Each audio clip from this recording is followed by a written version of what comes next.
Et pour ce deuxième débat, j'accueille Kétiane Carius, directrice générale de Corlink, spécialisée dans l'immobilier de haut standing. Bonsoir. Bonsoir. Bienvenue, merci d'avoir accepté d'être sur le plateau de Made in Africa ce soir. Qu'est-ce que ce reportage, je commence par vous inspire, Kétiane? Écoutez, c'est le quotidien de Corlink. Ouais. Nous, on est spécialisé dans l'immobilier de haut standing et de luxe, et c'est un marché qui est très dynamique. Il y a beaucoup de demandes, et comme on le voit dans le reportage avec Aurélie, les clients sont très exigeants. Voilà. Déjà, donc exigeant sur le luxe. Alors, comment est-ce qu'on définit aujourd'hui l'immobilier de luxe? À partir de quel montant? Voilà. Écoutez, l'immobilier de luxe ne se définit pas seulement en termes de montant. C'est déjà l'appellation luxe et haut standing, c'est une appellation qui n'est pas vraiment labellisée. Donc c'est un peu subjectif, mais on va retrouver des caractéristiques communes comme modernité, matériaux de qualité, belle finition, confort. Voilà, donc en fait les clients qui vont vers ce type de bien-là, ce sont des clients qui recherchent, qui sont déjà très exigeants, qui s'y connaissent en immobilier, et qui recherchent du confort et de la sécurité. Voilà. Est-ce qu'on réussit à faire aujourd'hui le distinguo entre le haut standing et le luxe? Mariam? C'est vrai que bon, pour quelqu'un qui n'est pas peut-être dans le secteur, c'est peut-être moins évident, mais il y a une différence en matière vraiment de précision, de prestation entre le haut standing et le luxe. Et dans le luxe, il y a un jusqu'au boutisme, on va dire. Allez-y, donnez-nous des exemples. Alors je pense que peut-être que... Par exemple, Ouais. donc déjà, elle parle de jusqu'au boutisme, donc les finitions seront parfaites.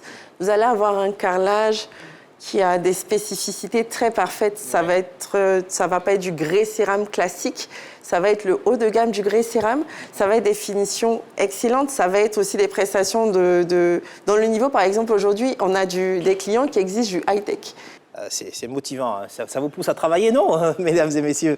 Alors, rien qu'en 2017, 200 milliards de francs CFA de transactions ont été enregistrés sur le segment du luxe, soit un quart de la valeur du secteur immobilier en Côte d'Ivoire. Je vous pose la question, ça vous étonne? C'est un chiffre que je ne connaissais pas, parce qu'à vrai dire, les données ne sont pas forcément accessibles, mais ça ne m'étonne pas, vraiment. Et vous, William Spella, ça vous étonne? C'est un chiffre que je ne connaissais pas aussi. Vous le découvrez, mais est-ce que vous en êtes étonné? Un quart des transactions de 2017 concernent le segment du luxe. Non, en fait, sur le secteur ivoirien, c'est quand même le secteur qui a connu un boom important. En tout cas, le haut standing, le standing et le luxe, c'est un secteur qui a le plus évolué. Donc non, par rapport à ça, c'est pas surprenant. Ouais, allez-y. Pour compléter un peu ce que Williams dit, en fait, si vous voulez, c'est pas très étonnant parce qu'on a un effet de rattrapage. Et ce sont des clients qui ont quand même une capacité d'investissement assez importante, qui aujourd'hui... Ils sont où, ces clients? Ce sont on a des entrepreneurs, on a des hommes d'affaires, on a des industriels, on a aussi des sociétés. Donc, qui achètent de l'immobilier pour investir et pour, par la suite, pouvoir le revendre. L'immobilier ne se perd jamais, donc... Alors, une question, comment on trouve les clients du luxe? Il y a plusieurs aspects. C'est aussi les clients nous trouvent, parce que quand on met sur le marché des produits d'exception et que le client est en recherche, en général, on communique quand même un minimum dessus. Ils se renseignent de leur côté aussi et nous trouvent. On a des biens qui sont dits biens de haut standing ou de luxe, mais qui ne répondent pas forcément aux exigences des clients. Donc, quand on a un bien qui répond à ces exigences-là, le bouche à oreille se fait très rapidement.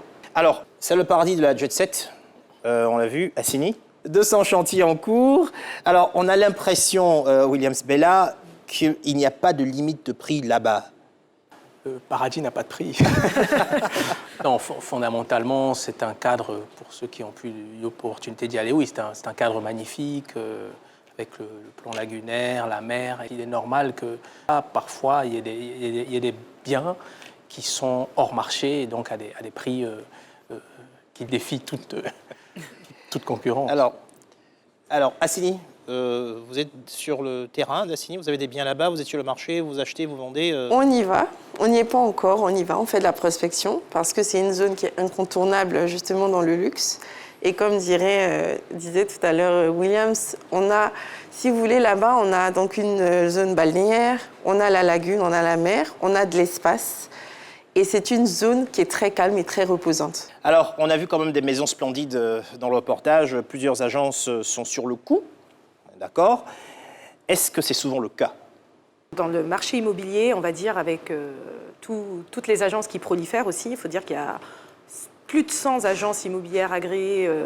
Je ne n'ai pas le chiffre exact, Ouais. mais elles sont nombreuses, plus tous des autres métiers autour de l'immobilier, et les collaborations sont très fréquentes. Donc, lorsqu'un partenaire a un client qui a une recherche auquel il n'arrive pas à répondre parce qu'ils n'ont pas forcément le bien, ils vont se tourner vers les autres agences pour voir laquelle a des biens à proposer qui pourraient correspondre à la demande du client, et en général, c'est comme ça que ça se fait. Donc, c'est vraiment des partenariats, d'accord. Exactement. À ce moment-là, la commission est est partagée. répartie, voilà, entre les... Alors, quand on parle de marché de l'immobilier, c'est aujourd'hui plus de villas ou plus d'appartements? Ou alors il y a une autre option? Alors, comme je vous disais, le luxe, il est subjectif. Ouais. Donc le luxe bon, là on parle de Côte d'Ivoire, mais le luxe à Dakar est différent de la Côte d'Ivoire. Dakar, c'est une presqu'île. À Paris, ça sera des manoirs, des châteaux, des appartements. Ici, on est quand même plus sur des villas, pour le moment. Mais ça tend, avec justement l'engorgement qu'on voit autour de Abidjan intramuros, ça tend maintenant à se déporter un peu plus sur les appartements. OK. Vous avez parlé de Dakar. Est-ce qu'il y a d'autres capitales aujourd'hui africaines qui se démarquent? Incontestablement, il y a Lagos. Voilà, c'est la première chose qui vient en tête. Exactement. Lagos et plus au sud, c'était l'Afrique du Sud, malheureusement, qui est très impactée en ce moment, mais qui sont pionniers aussi dans l'immobilier de luxe. En un mot, vous faites le pari que la population ivoirienne et africaine va devenir de plus en plus riche pour que votre marché continue de prospérer. C'est un pari que j'ai envie de faire, mais je n'ai pas la prétention de pouvoir le faire.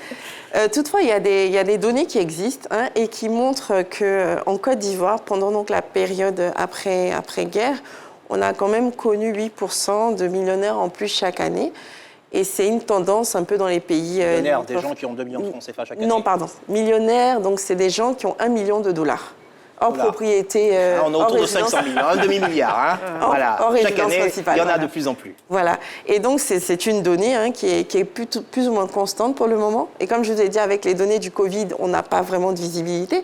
Mais si la tendance se confirme, oui. Donc, le haut standing va perdurer. Mariam, Williams, Kétiane, merci d'avoir été sur ce plateau de Made in Africa. Merci à vous aussi, nos fidèles téléspectateurs, d'avoir suivi ce numéro.